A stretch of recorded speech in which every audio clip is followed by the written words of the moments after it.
la arrogancia de la maldad. Vamos a hablar en esta noche acerca de la arrogancia de la maldad. En el Salmo número 10, dice el versículo 2 en adelante: con arrogancia el malo persigue al pobre. Será atrapado en los artificios que ha ideado, porque el malo se jacta del deseo de su alma. Bendice al codicioso y desprecia a Jehová. El malo, por la altivez de su rostro, no busca a Dios. No hay Dios en ninguno de sus pensamientos. Sus caminos son torcidos en todo tiempo. Tus juicios los tiene muy lejos de su vista. A todos sus adversarios desprecia. Dice en su corazón: no seré movido jamás. Nunca me alcanzará el infortunio. Llena está su boca de maldición y de engaños y fraude.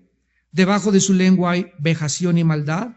Se siente en acecho cerca de las aldeas. En escondrijos mata al inocente. Sus ojos están acechando al desvalido. Acecha en oculto como el león desde su cueva. Acecha para arrebatar al pobre. Arrebata al pobre trayéndolo a su red. Se encoge, se agacha y caen en sus fuertes garras muchos desdichados. Dice en su corazón: Dios ha olvidado, ha encubierto su rostro, nunca lo verá. Este mismo salmo vamos a verlo de una forma muy breve al terminar la conferencia y a extraer algunos puntos que pueden definirnos qué significa ser arrogante para con Dios. Acabamos de abandonar el siglo XX, un siglo caracterizado por una crueldad sin precedentes. Jamás en la historia del ser humano se había derramado tanta sangre como en el siglo XX. Víctimas de tiranos como Hitler, Stalin, Pol Pot, Mao Zedong, Saddam Hussein y Idi Amin se cuentan por millones. Solamente las víctimas de José Stalin se cuentan en más de 40 millones de personas. La inmensidad de la crueldad de estos hombres, que pueden ellos tener la capacidad de mandar matar a no miles, millones de personas, nos aturde emocional e intelectual y espiritualmente. Y nos hace estremecer también emocionalmente de horror. Además tenemos los campos de matanza que hubo en Camboya, el genocidio de Ruanda, en Uganda, en Rumanía, los crímenes en los Balcanes entre dos grupos étnicos, y además de todas estas cosas horribles creadas y desarrolladas por los seres humanos, tenemos también fenómenos naturales como huracanes, tifones, inundaciones y terremotos que arrasan a niños, a mujeres y adultos por todo el mundo, y todas estas cosas tan espantosas a muchos seres humanos les hacen preguntarse: ¿dónde está Dios? ¿Dónde está Dios? ¿Por qué Dios, si existe, no lo impidió? ¿Por qué, si Dios existe, no le importa detener las tragedias? La mayoría de los ateos que han existido y que existen en este mundo basan precisamente su incredulidad por su falta de comprensión a todos estos sucesos, que aparentemente en sus mentes ellos no pueden explicar, no pueden en su lógica filosófica determinar si Dios existe, por qué permite estas cosas, y eso es, repito, precisamente lo que los lleva a desarrollar la ideología del ateísmo. Pero vamos a hacernos algún número de preguntas en esta noche, porque vamos a contestar estas preguntas a la luz de la Biblia. ¿Realmente la existencia de las cosas inexplicables y de las tragedias es una razón para justificar que alguien no crea en Dios? ¿Es una razón para poder basar tu incredulidad? ¿Es la simple presencia de todos estos horribles sufrimientos que desgarran nuestro corazón lo que realmente contradice la existencia de un Dios bueno y amoroso? O sea, por el hecho de que tú no entiendes lo que está pasando y de lo que desde tu punto de vista consideras como crueldad, es justificable que tú concluyas en tu bitácora y que apuntes en tu resumen o en tu diario personal: después de contemplar el mundo y el basurero que es el mundo y las tragedias del mundo, concluyo, no puede haber Dios, porque de acuerdo a tu pensamiento, si Dios existiera, no permitiría tantas cosas malas que suceden en el mundo. ¿Es verdad entonces que la presencia del sufrimiento en el mundo significa la ausencia de Dios? O sea, por el hecho de que haya tanto sufrimiento, ¿esto implica que Dios no existe? ¿Es insuperable este obstáculo para tener fe? ¿Podrá alguien decir, yo no puedo tener fe mientras veo el mundo como se encuentra? Para creer con sinceridad en un amor que Dios manifiesta y en su omnipotencia, ¿tengo que pasar? Se preguntará alguien finalmente sobre la realidad del mal y del dolor a mi alrededor. Vamos a ver de qué forma nosotros vamos a responder con las Sagradas Escrituras estas interrogantes, cuestionamientos, incógnitas, aparentemente que no tienen explicación de acuerdo a la lógica elemental del ser humano. ¿De qué forma esta forma de pensar manifiesta arrogancia intelectual? Cualquier persona que acabe de hacer las preguntas que acabo yo de estipular y de establecer y verdaderamente crea estas preguntas que acabamos de hacernos, se llama arrogancia intelectual. ¿Por qué? Porque ¿cómo puede un simple ser finito, como somos nosotros los seres humanos, estar seguros de que en la infinita sabiduría de Dios, Él está tolerando ciertas maldades de corto alcance a fin de obtener más bienes de largo alcance que no alcanzamos actualmente a vislumbrar? Me voy a ir más despacio y les voy a explicar lo que anteriormente en las otras conferencias hemos postulado. Hace 2000 años un hombre colgaba en una cruz, desfigurado, hecho pedazos, sanguinolento, un espectáculo horrible. Hubiera horrorizado a cualquier persona, porque la muerte por crucifixión es de las muertes más horrorosas y tortuosas que un ser humano pueda atravesar. En ese momento, todas las personas hace 2000 años que se encontraban viendo la cruz del Calvario pensaban lo mismo. ¿Cómo puede este hombre llamarse Hijo de Dios? Y si Él es el Hijo de Dios, ¿cómo puede su Padre, que es Dios Todopoderoso, permitir que su Hijo lo hayan despedazado en esa cruz? No, esto es imposible, porque si Él fuera Hijo de Dios, entonces podría responder cuando le gritaron, si eres Hijo de Dios, desclávate y bájate de esa cruz y sálvate y sálvanos a nosotros también. Y toda esa comunidad, toda esa sociedad cultural en aquel tiempo no entendía intelectualmente por qué ese hombre era el Hijo de Dios y cómo era posible que Dios dijera que amaba a su Hijo y que en el bautismo de Juan dijo, sobre mi Hijo tengo mi complacencia, en ese momento le hubiera abandonado. Pasaron cientos de años después de la crucifixión, tenemos ahora la Biblia y ahora nosotros somos de las pocas generaciones privilegiadas en entender que lo que para el hombre era una debilidad, lo que para el hombre era una insensatez, lo que para el hombre es locura, para Dios representaba la más grande sabiduría del universo. Porque lo necio de Dios, dice 1 Corintios 1:25, lo necio de Dios es más sabio que los hombres. Y lo insensato de Dios es más grande que la imaginación. Y lo que el hombre nombra débil, insensato, absurdo, locura, no lo entiendo, para Dios representa sabiduría. O sea que Dios escoge deliberadamente esta forma de actuar para enloquecer la sabiduría de los sabios. Vamos rápidamente a 1 Corintios. Los que hayan desayunado esta mañana lo van a entender. En 1 Corintios capítulo 1, dice la Biblia en el versículo 18, porque la palabra de la cruz es locura a los que se pierden. ¿Ven ustedes?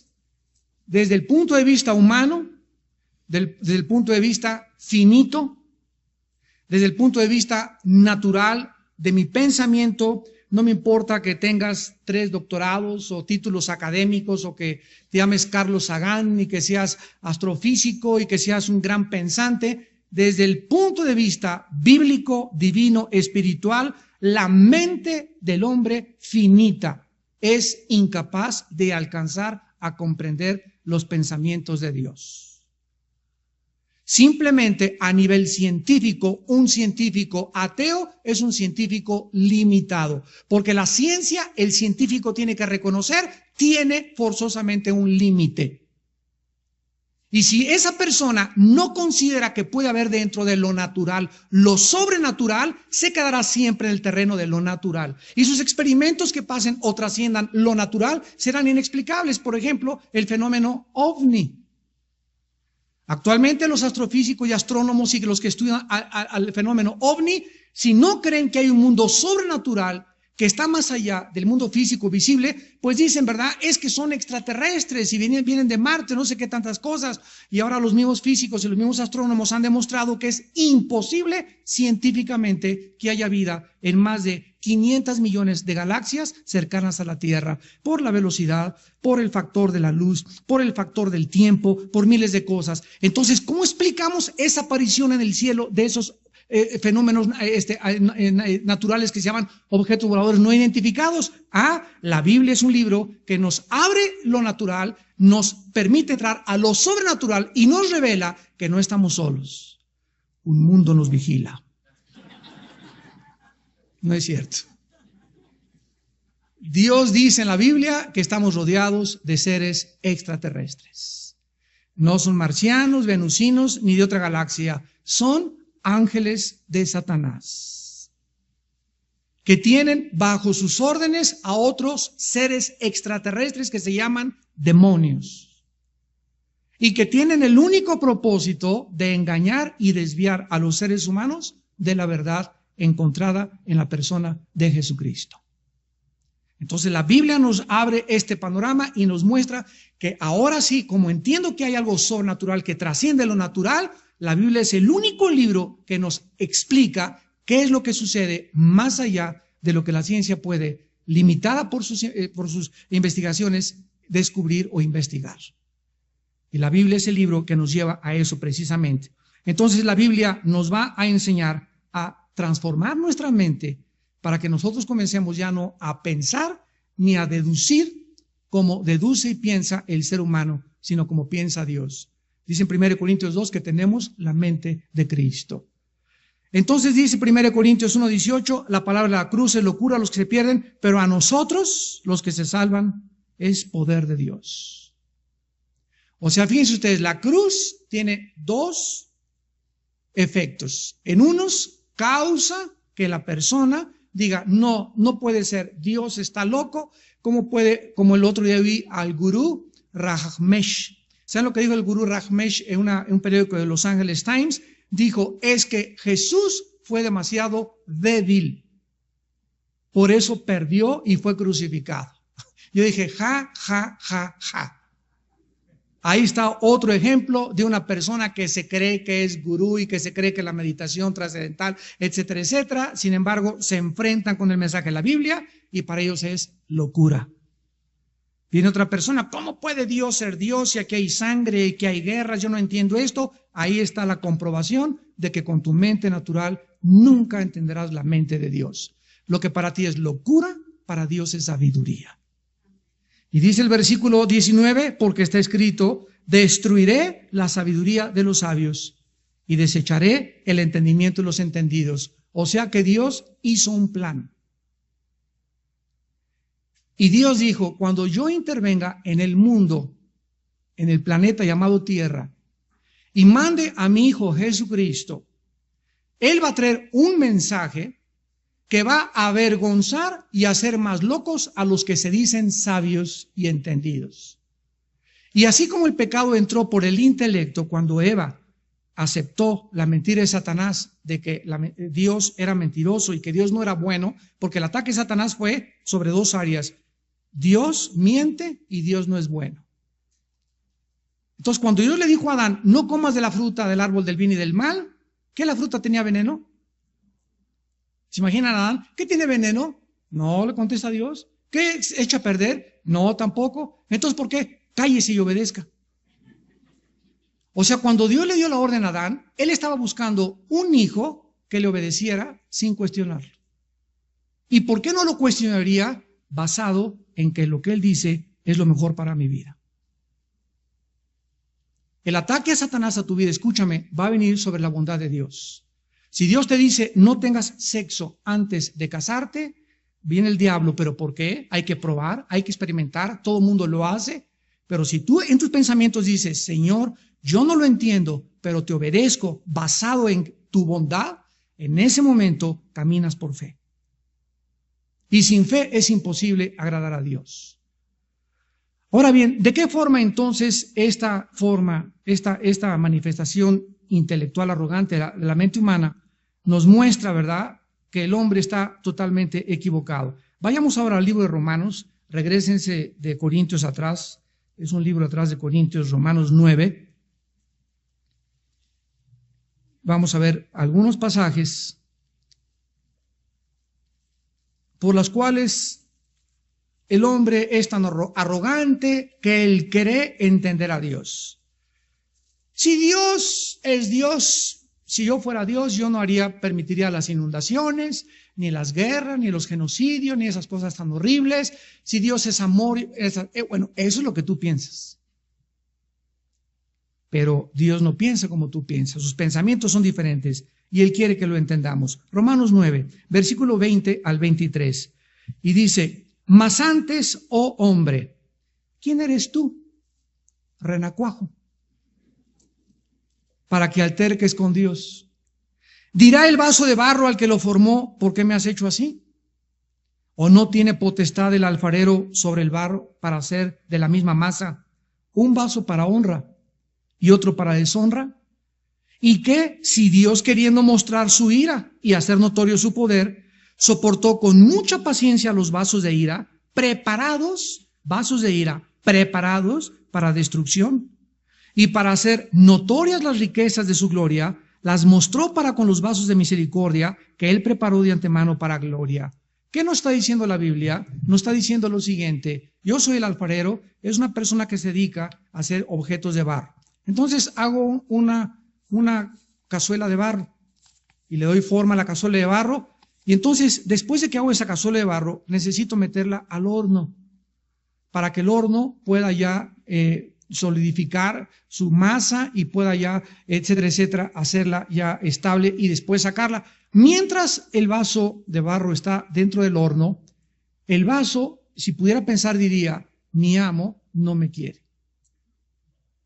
porque me está aplicando mucha presión, mucho calor. Ya, y comenzaría a gritar: sáquenme de aquí, sáquenme de aquí. Si tú fueras un vaso de barro, haría lo mismo. ¿Por qué? Porque no podría entender por qué lo metieron a ese horno. Si un oso cayera a una trampa y un cazador lo quisiera sacar de la trampa, por lástima de que el oso cayó en la trampa, el cazador trataría de acercarse al oso, y el oso, como no entiende que el cazador lo quiere sacar de la trampa, pelearía aún más contra el cazador, porque él no entiende cuáles son las intenciones del cazador. Si el oso tuviera la mentalidad del cazador, no pelearía contra él. Entonces el cazador decide poner una inyección y narcotizarlo. Y cuando se acerca a meterle la inyección, el oso pega más de gritos porque dice: ahora más mal me quieren hacer. ¿Ustedes creen que nosotros y Dios somos iguales a nosotros y el oso? ¿Tú te podrías comparar exactamente nuestra posición junto con Dios, con nosotros, con el oso, con nosotros? Nosotros, por no entender claramente el plan de Dios, creemos que para nosotros es malo esto, creemos que Dios no me quiere, creemos que si me quisiera no me haría sufrir, que si Dios fuera bueno no hubiera dejado que su hijo muriera en la cruz del Calvario, porque sus pensamientos no son nuestros pensamientos. Isaías 55, 8 y 9. Y sus caminos no son nuestros caminos.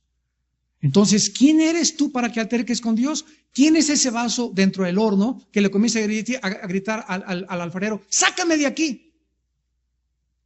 Y el alfarero le sube más la temperatura. Entonces, Dios con nosotros trabaja exactamente de la misma forma. Nos permite que comencemos a conocerle a través de la Biblia. Ahora vayamos al libro de Job. Job tiene una antigüedad semejante al libro del Génesis. Es el libro más antiguo de la Biblia. Es el libro que contiene la más grande sabiduría de los secretos y de los misterios del universo. Hay un pasaje en Job donde dice, ¿hacia dónde irá el camino de la luz?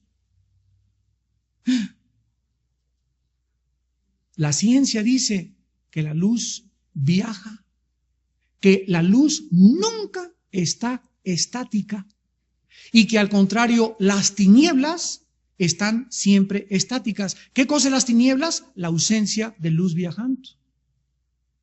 ¿Quién le dijo a Job hace miles de años que la luz tenía un camino y que la luz viajaba? Increíble. Y así hay, Job también hace preguntas, ¿verdad? Que el centro de la tierra es fuego, que la tierra cuelga sobre nada.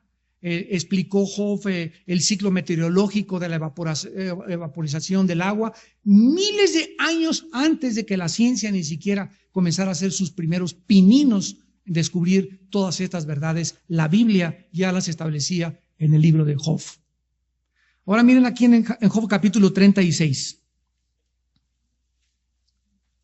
Job 36, versículo 22 y 23. Y antes de leerlo, Job 36, versículo 22 y 23. Antes de leerlo, quiero recordarles esto. ¿Por qué los más grandes secretos del universo y de la ciencia y de la sabiduría y de los misterios se encuentran en el libro de Job? Porque Dios se lo reveló al hombre que más ha sufrido. O sea, ¿habrá una relación entre el sufrimiento y la revelación de Dios? No. Simplemente es que cuando nosotros recibimos conocimiento de Dios, sin estar al mismo tiempo quebrantados en nuestro espíritu, el conocimiento siempre te hará arrogante. Ya vamos entendiendo la arrogancia de la maldad. El conocimiento envanece, el amor edifica. Todos esos hombres que tú ves en la televisión y todos los sabios y los premios Nobel, la mayoría, no todos, y la gente y los escritores del mundo que no son cristianos, ve la arrogancia con la que hablan. Ve la posición en la que están, cómo se burlan de Dios, se burlan de los cristianos, se burlan de esto. Miren, yo les conté hace 1982-83, cuando vino el doctor Billy Graham, y lo puedo decir abiertamente, ¿verdad? Estuvimos en Los Pinos con el expresidente José López Portillo. Y me escogieron a mí para traducir al doctor Billy Graham. El presidente López Portillo nos recibió ahí en Los Pinos. Es la primera vez que yo entraba a Los Pinos.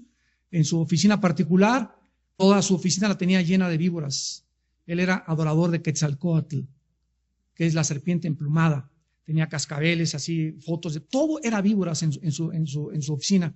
Y entra el doctor Billy Graham y ¿cómo le va, licenciado? Mi padre trabajó con él y por eso nos accedimos a que nos diera la cita. Mi padre ya murió y entonces lo sentaba el expresidente al doctor Billy Graham y se paró así y le dijo, ¿de qué me va usted a hablar? Y quiero hablarle de un hombre que murió en una cruz hace 2000 años. Ah, sí, ese Jesús, ¿verdad? Y me volteé y me dice a mí, a ver, Armandito, ese es predicador y cristiano como tú, ¿verdad? Ah, sí, ¿verdad? Él es hijo de mi hijo. Armando, sí, yo también creo en Buda. Buda también fue un gran hombre. Mahatma Gandhi también. Los grandes iluminados. No lo dejó hablar. No pudo considerar este hombre político en el máximo legislatura y el máximo clima que puede aspirar un hombre políticamente, la presidencia de un país. No pudo considerar por su arrogancia intelectual que ese hombre pudiera aportarle algo que pudiera bendecir su alma. La arrogancia de la maldad. Y así están todos, científicos, psiquiatras, psicólogos, presidentes, políticos, diputados, senadores, se creen, como dicen en mi tierra, la salsa en huevo. No soportan, no creen que pueda haber alguien que les enseñe. Dice Job 36, 22 y 23. He aquí que Dios es excelso en su poder, ¿qué enseñador semejante a él? Número 1, ¿crees tú? Vamos a asumir que Dios exista que pueda haber alguien más que te pueda enseñar como él? ¿Podrá enseñarte algo más Mahatma Gandhi? ¿Tu gurú? ¿Tu maestro de meditación trascendental? ¿Friedrich Nietzsche? ¿Jean-Paul Sartre? ¿Platón? ¿Demóstenes? Todos son hombres. Hombres. Fatuos, limitados, finitos.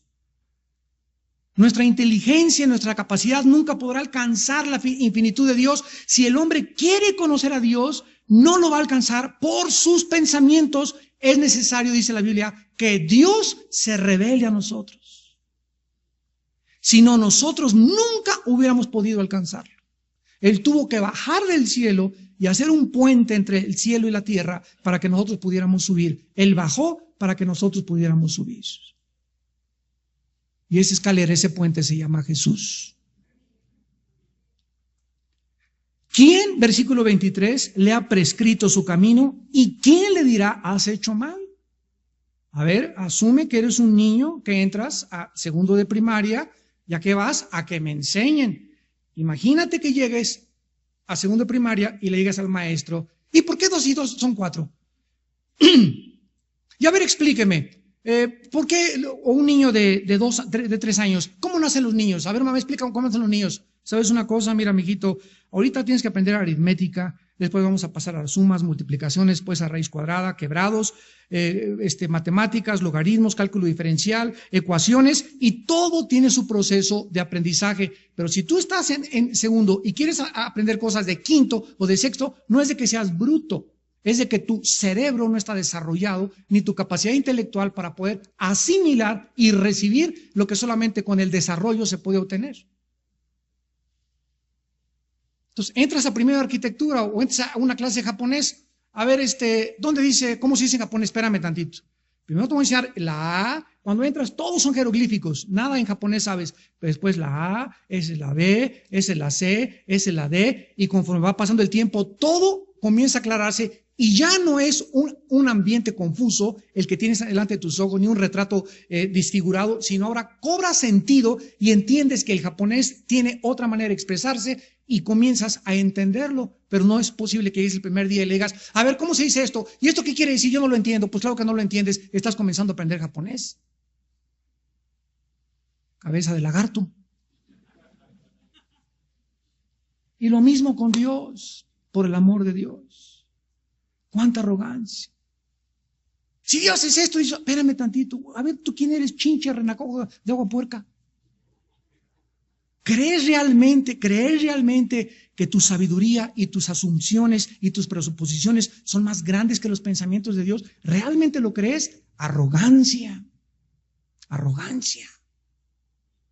Llega Jesús y del cielo y dice, si ustedes no se hacen como los niños, no entrarán al reino de mi Padre.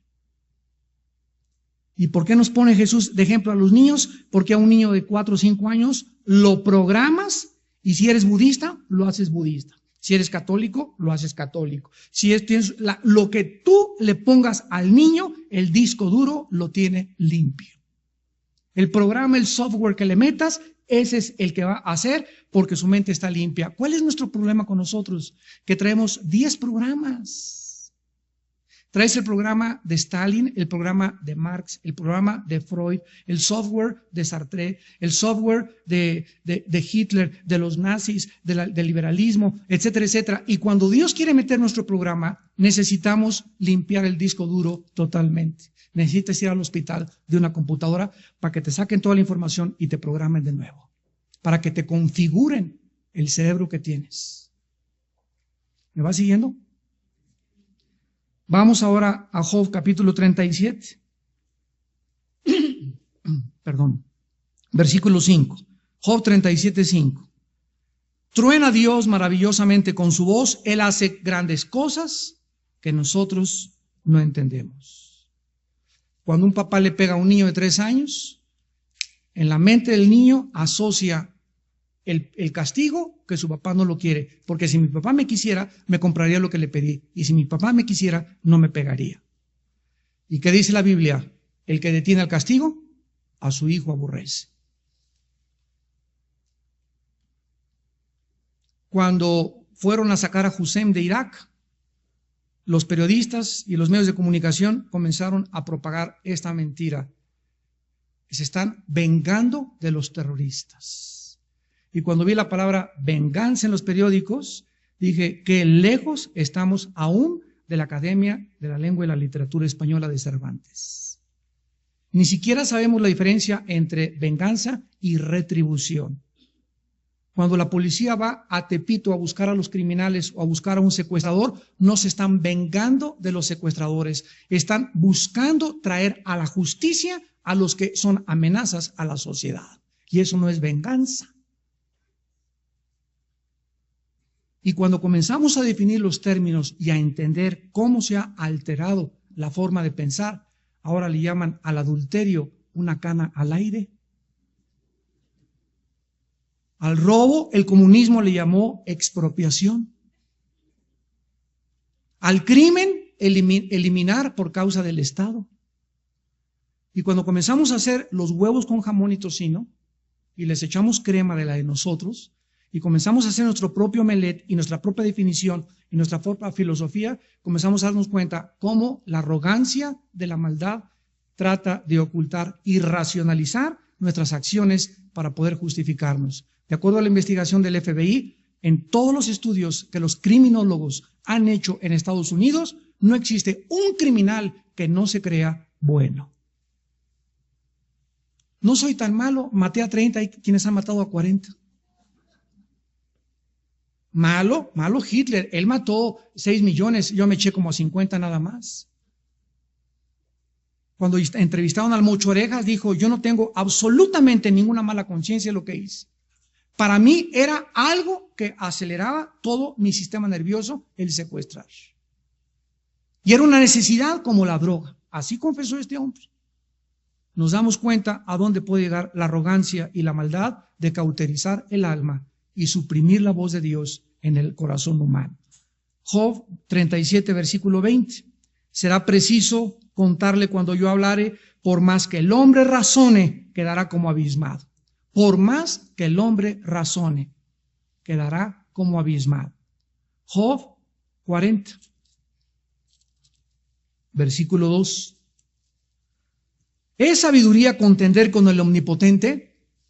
El que disputa con Dios responda a esto. ¿Es sabiduría? ¿Por qué haces esto? ¿Por qué haces aquello? ¿Será esta una actitud sabia de un ser humano? Si yo fuera tú, no hubiera permitido estas cosas. Esta persona está mostrando una arrogancia. O sea, ¿qué es realmente la arrogancia? La arrogancia es creer o actuar con prepotencia, arbitrariedad, creerse suficiente, creer que el mal pagará bien, que el mal va a triunfar, que nada me pasará, que no necesito a Dios y que Dios no me ve. Esto es la arrogancia intelectual de la maldad. ¿Es sabiduría ponértela al brinco a Dios? Más bien, ¿no sería más honesto, tanto filosófica como racionalmente, tomar esta actitud? Padre, no entiendo qué pasa en el mundo. Es un basurero el mundo, Señor. Por todos lados maldad, por todos los lados lloro. Dios mío, explícame qué está pasando. Quiero saber, explícamelo tú y yo te oiré. Ve qué diferencia en actitud.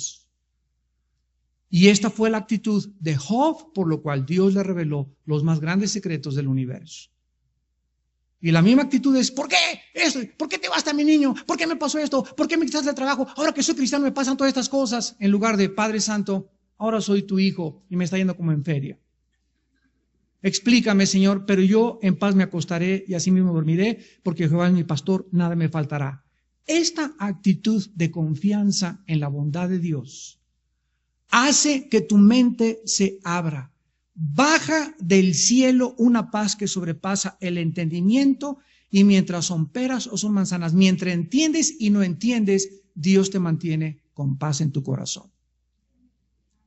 No necesitamos siempre respuestas, necesitamos tener paz.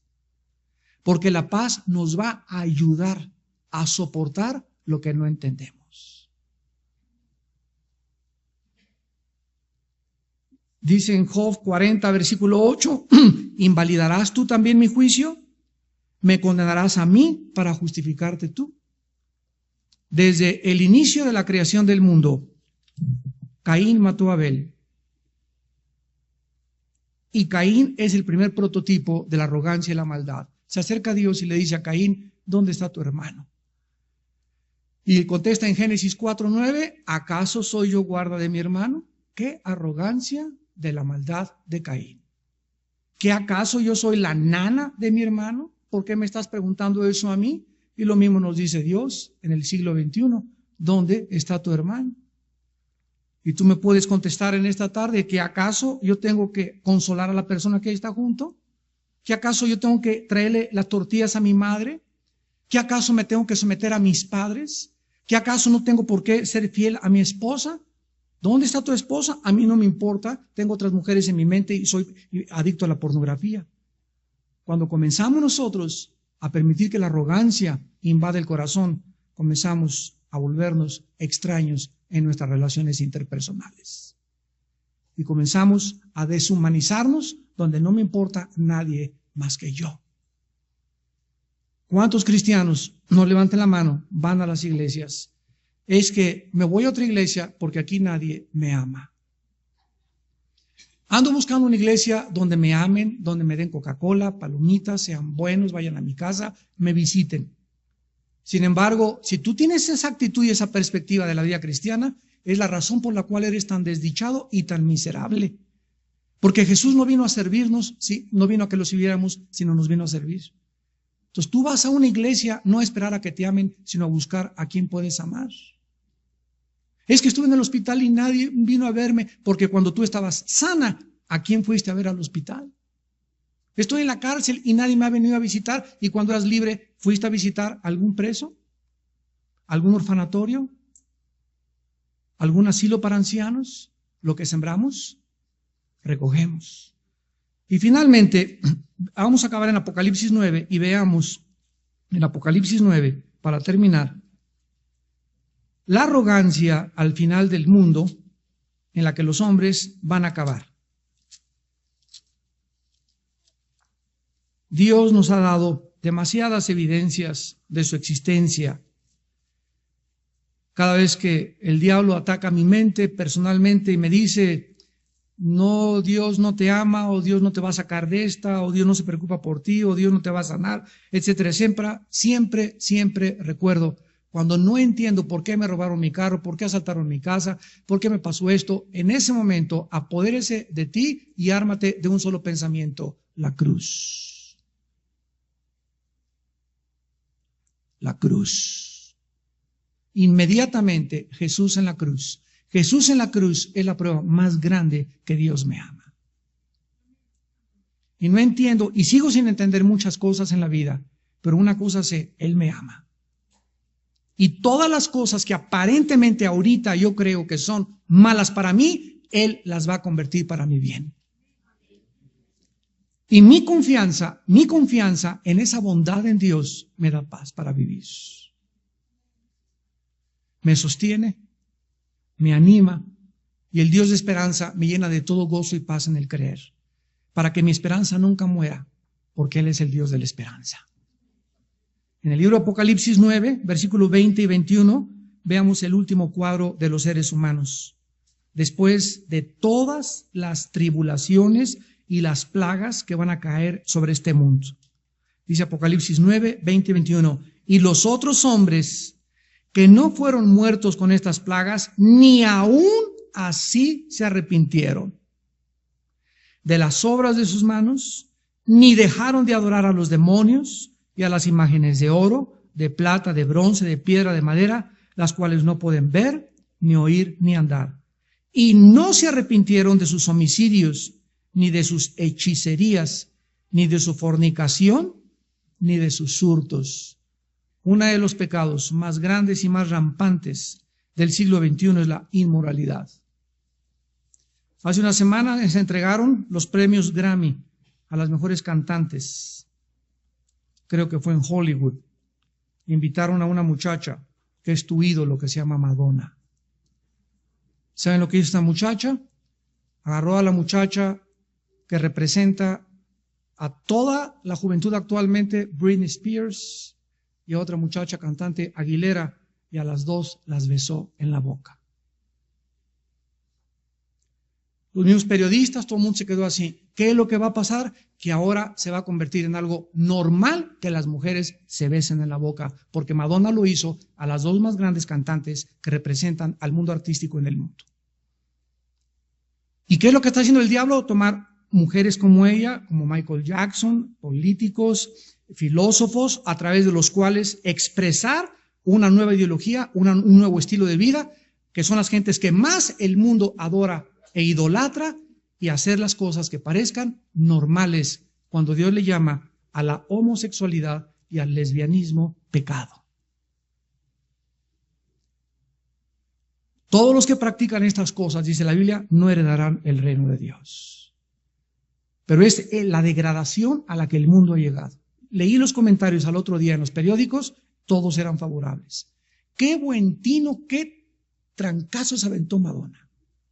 Qué bárbara, hace cosas inventivas que nadie se las sacó, un as que sacó de la manga, y qué muchacha más creativa. Le llamaron creatividad a el inicio de una relación lesbiana.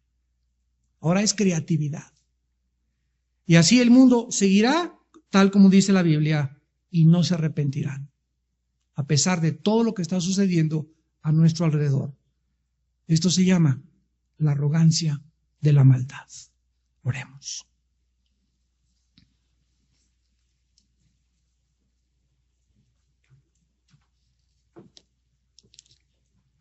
Con arrogancia el malo persigue al pobre. Se jacta del deseo de su alma. Desprecia a Dios. Por la altivez de su rostro no busca a Dios, porque no hay Dios en ninguno de sus pensamientos. Todos sus caminos son torcidos en todo tiempo. Dice en su corazón, no seré movido jamás. A todos sus adversarios desprecia y dice, nunca me alcanzará el infortunio. Llena está su boca de maldición y de engaños y de fraude. Debajo de su lengua hay vejación y maldad. Acecha para arrebatar al pobre y caen en sus fuertes garras muchos y muchas desdichadas. Dicen en su corazón, Dios no nos ve, Dios no existe, Dios nunca me verá. Oh Padre, ten misericordia de nosotros. Jesús, te damos gracias por tu vida y por tu muerte en la cruz, y por haber venido a destruir el intelecto y la sabiduría humana con el mensaje de la cruz, para avergonzarnos y para que reconociésemos qué vanos son nuestros pensamientos y qué engañoso y perverso es nuestro corazón. Gracias, Señor, por venir y dar tu vida en una cruz en nuestro lugar, por haber abierto tus brazos y haber dado tu sangre y no haberte desclavado. A los ojos del mundo era una locura que quedaras en la cruz, teniendo el poder de no hacerlo. A los soldados romanos con tu voz los derrumbaste en el huerto de Getsemaní. A Lázaro con tu voz lo sacaste de la tumba. A Pedro lo hiciste caminar sobre las aguas. A Lázaro lo hiciste levantarse de entre los muertos. Pero cuando llegó tu tiempo, no hiciste nada por ti. Enmudeció y no abrió su boca en medio de sus verdugos. Como oveja fue llevada al matadero, porque Él murió en nuestro lugar. Herido fue por nuestras transgresiones, molido por nuestros pecados. El castigo de nuestra paz fue sobre Él, y por su llaga, por todo lo que Él hizo en esa cruz sin defenderse, nosotros hemos sido sanados. Oh profundidad de los misterios del conocimiento y la sabiduría de Dios. Cuán insondables son tus juicios, oh Dios, e inescrutables tus pensamientos. Danos la paciencia, Señor, y la humildad de tener el tiempo de reflexionar en ti, de conocer tus caminos, de moldear nuestros pensamientos a tus pensamientos, para ser instrumentos de tu justicia en un mundo arrogante de la maldad. En esta noche hay muchas personas, tú tal vez que nos estás mirando a través de la televisión, que no comprendes muchas cosas que te han sucedido en la vida. La Biblia dice que no las vas a comprender nunca mientras tú no vengas a la cruz del Calvario, porque es en el Hijo de Dios donde se encuentran todos los tesoros de la sabiduría y del conocimiento. En esta noche Dios te invita a que vengas a la cruz y te arrepientas de tus pecados. Dios te invita en esta noche a que le invites a tu vida como tu Salvador y como tu Señor, a que hagas la paz con Él. Y a través de esta paz podrás con el tiempo conocerlo y entender que Dios es bueno, que Dios es fiel, que Dios es santo, que es misericordioso y que pronto viene por nosotros. Las personas en este momento que quieran invitar a Cristo por primera vez ahí a su vida en su corazón, dile estas palabras. Dile: Señor mío y Dios mío. Hablaba cosas que no entendía. He sido arrogante, creyendo que puedo comprender lo que va más allá de mi capacidad pensante. Perdóname. Perdóname porque he pecado contra ti y reconozco que mi vida se ha equivocado. Reconozco que vivo en un camino equivocado de pecado y yo no quiero vivir más de esta manera. Creo que tú en la cruz diste tu vida en mi lugar, derramaste tu sangre.